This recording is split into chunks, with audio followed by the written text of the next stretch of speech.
Hello, my name is Lindsay Brown. I own a group home child care facility in Franklin, Pennsylvania, where I teach preschool. I have a great group of kids right now, and I'm here to talk to you guys about how I incorporate Pennsylvania's Harvest of the Month into my preschool lessons and my program, and into the children's daily play. I have been in the Child and Adult Care Food Program for 7 out of the 9 years that I've been in business now, and I'm particularly passionate about children's health because I think it's very important that we provide a strong start for children. I think that we have an opportunity to teach them about health and to make healthy foods for them or serve them, and Pennsylvania's Harvest of the Month has helped me do that. I'm going to be showing you some of the resources that I have used, the Pennsylvania Harvest of the Month items that I received and how I use them, as well as some supplemental materials that I use in my program. So I'm going to go ahead and turn the camera around and I'll show you guys all of the things that I do in my program. Thank you so much. I would like to start with the Pennsylvania Harvest of the Month materials. I received 12 of these posters, and I hang them up in my classroom. They're very bright. They make a great conversation starter to the item of the month. I would also like to point out that all of the Harvest of the Month items are credible items for the Child and Adult Care Food Program. So when you're planning your taste tests and things like that, you can go ahead and put them right into your menu. That's something really nice about this. I also received 2 banners. One is really big, so I haven't done anything with that yet, but I plan on putting it outside. This one here I put over the window, and I think it looks really nice in this room with the sun shining through. And then I also received stickers and buttons. These are great to give the children when they try the item, even if they don't like the item. Just for trying it, they get a sticker, and that has really made them want to try it, which has been nice. And then I have a large array of books. I have healthy foods. I also have non-healthy foods. So the kids like to separate the healthy and the unhealthy in these 2 baskets here. And then down here I have some flashcards that we use to talk about specific recipes. For instance, we did a Fruitalicious breakfast cup for breakfast the one morning.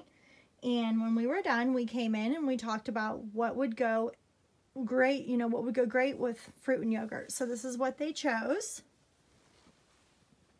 And then over here is my farm fresh produce stand that I made. The kids absolutely love this. This has been like one of the best things I could have done.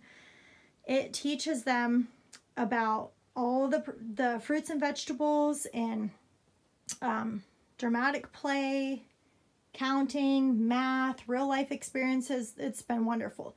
They can actually pretend like they're selling the produce. They have a cash register with pretend money in it, as well as paper bags where they can bag their produce. As you can see, they're color coded here in these cute little tubs. I ordered those online. They weren't very expensive. And then I also have a couple bins down here, just peanut butter jars that I turned into where they can unscrew the lids and put the healthy foods in one and the unhealthy foods in the other one, and they really enjoy doing that. There's also a scale so they can pretend like they're weighing the food. Over here I have a poster. It talks about the fruits, vegetables, grains, protein, and dairy, and they like to come over and talk about which fruits and vegetables and grains and proteins and dairies that they like and which ones that they don't. So having the food groups here is really nice for them to be able to talk about it. I also have little bins down here where they can separate the items of the food group: fruits, vegetables, dairy, grains, and proteins. So that's also been a lot of fun. Now I'm going to show you how I have done my taste test with my kids. So we did mushrooms at first, and we documented who liked it and who didn't. And we tried canned and raw. and then we described what the mushrooms were, which was a lot of fun. Then we did the sweet potatoes, and the one that we currently are on now is dairy.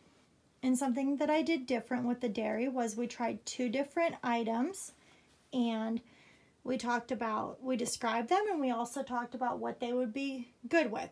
So the kids came up with some cute answers for that. Over here are some of my resources. This is the list of resources that I'm going to provide you with, as well as my personal email at the bottom.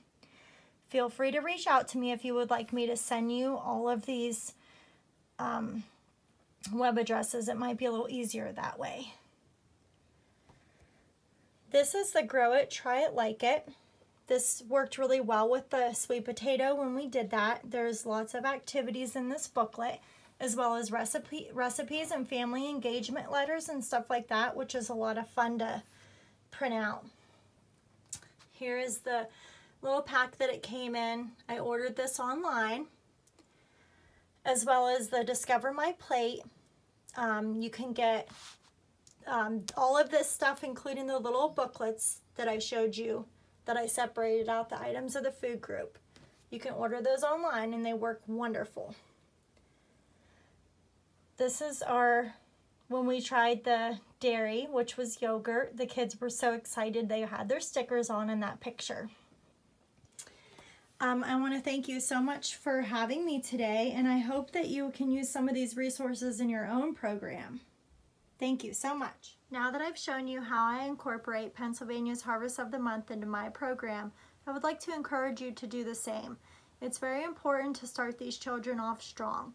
It is such a blessing to me to be able to do this, and I'm thankful for the opportunity that I was given to be able to speak to you today. Thank you so much, and good luck.